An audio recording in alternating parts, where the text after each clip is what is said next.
Hi guys, welcome back. If you're new here, my name is Mila. This is mylatriesit, where I try a bunch of different perfumes ranging from niche to designer to Middle Eastern. And today I'm going to be talking about 8 Middle Eastern samples that I have.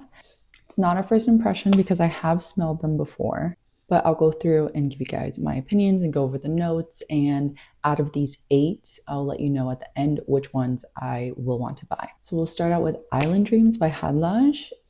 All right, so top notes are ginger, bergamot. Middle notes are grapefruit, base notes, musk, and ambroxan. The ambroxan and musk definitely ground it and keep it from being too citrusy of a fragrance. However, I just don't think we're in the right season for it. Now going into fall time, it is a really nice scent. I think it is unisex. However, it leans a little bit more masculine. Anyone can rock this, but it's a very tropical cocktail scent. It's kind of like a really rich in that bergamot. Ginger gives it a little kick, but it's very refreshing and very kind of cooling. Citruses for me are very, very tricky. It has to be more sweet for me to enjoy it. I think I would enjoy it more on my husband than I would on myself. All right, so moving on to another fragrance, also by Khadlaj, and it's Nafais Sharq. I don't know if I'm pronouncing that correctly. Oh, it smells amazing in the air. Okay, so top notes are gardenia, vanilla, apricot. Middle notes, freesia, pear, whitewood. Base notes, bourbon, vanilla, amber, and musk. I'm obsessed with this off the bat. That gardenia was probably the first thing I smelled. Yeah, that gardenia, pear, bourbon, vanilla, and musk are really what stand out to me. I can smell all these notes looking at them, but if I just had to pinpoint which ones stand out the most to me in this fragrance, it is those 4. This is absolutely beautiful. I think it leans significantly more feminine than it does unisex or masculine, but it is gorgeous.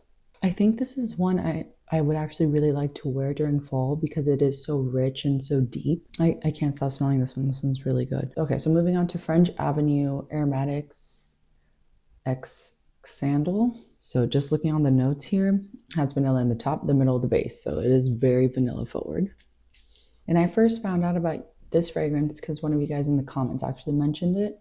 So just looking at the top notes, Madagascar vanilla, bourbon vanilla, vanilla caviar. Middle notes, vanilla, chocolate truffle, patchouli, rum, jasmine. Base notes, vanilla absolute, caramel tonka bean, and agarwood. All those vanillas stand out. The chocolate truffle stands out. It does have a little bit of almost like a freshness or a spice with the patchouli. I can smell the rum. I can't smell the jasmine so much, but definitely smell the chocolate truffle and vanilla patchouli. Very appropriate for the season.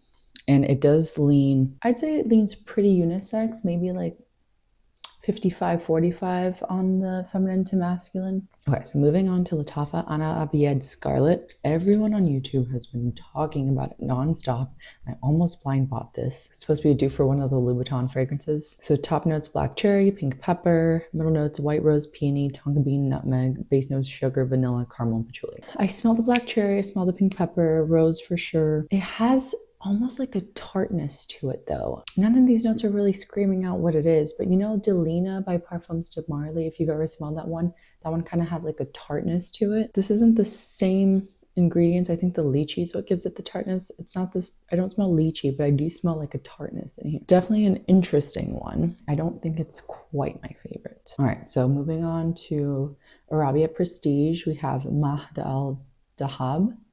It's the gold bottle. And if you've watched my Miami videos, I did mention smelling this in stores and really liking it there. So let's see if I still like it now. To be honest, I don't remember what it smells like at all. Right off the bat, super masculine. I think I liked it for my husband. Maybe that's why I really gravitated towards the bottle and remembered liking it. Yeah, this smells like a men's cologne, like 100%. Anyone could rock this. Anyone could rock any fragrance, but this smells like a typical men's cologne, I would say. It's very fresh, but I wouldn't say it's a typical fresh fragrance because it has a lot of depth to it. So top notes, bergamot, spices, lemon. Middle notes, amber, patchouli, oud. Base notes, vanilla, white musk, and sandalwood. Okay, so moving on to Zimaya Reverie Petals. Okay, top notes, bergamot, blackcurrant, pink pepper. Middle notes, jasmine, musk. Base notes, woody notes, cashmere, and vanilla. I think this is like a mass appealing fragrance. I could see a lot of people really, really enjoying this one. I think it smells lovely. I just don't know if it's interesting enough. This is a very pleasant jasmine scent though, and I'm very, very particular about jasmine fragrances. So this one smells great. I don't know if I need it in my collection. I'm also trying to be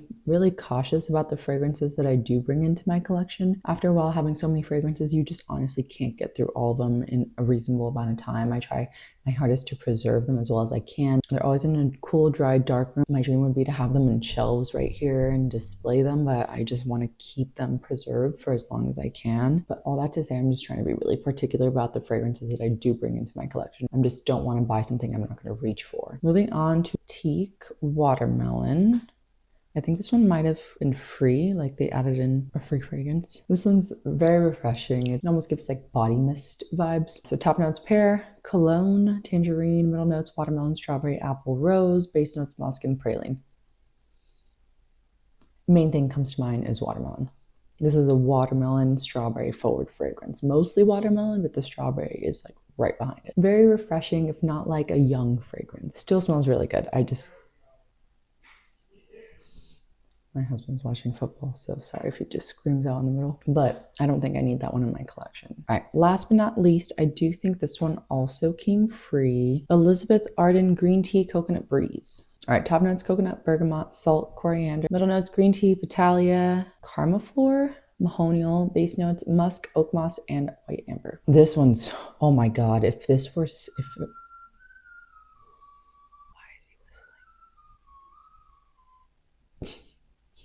Okay, I think he's done. Oh, nope, he's back. Okay, I think he's done now. This is a mojito in a fragrance. There is no mint in here, but this freshness, it's a hybrid between a pina colada and a mojito. Yeah, that's what it is. When summer comes around, I'm gonna keep this in the back of my mind. I'm probably gonna add it to my list because I would rock this during summer. This is a very uplifting fragrance, and I need all the help I can get during summer because I do not like that season at all. Okay, so I'm gonna go through them real quick. I'm just gonna go through whether I would get a bottle of them or not and why. So Batikh smells great, a little too young for me. I don't think I will be getting it. Reverie Petals, the dry down is gorgeous. Oh, it smells so good though. Okay, I need to be more cutthroat about fragrances. This is gonna be a no for now. Mahd by Arabiyat Prestige, not for me. I think I'm gonna give this little sample to my husband and see if he likes it, and if he does like it, I'll get him a bottle. Green coconut, yes, but I will not be purchasing it until next summer. Abiyedh Scarlet, this is a strong maybe. I really like the dry down of this. I'm not gonna buy any of these fragrances until I run through the sample because that honestly will let me know whether or not I'm gonna be using it. Xandal, love the dry down. I don't think I would be reaching for it, unfortunately. Nafais, 100%.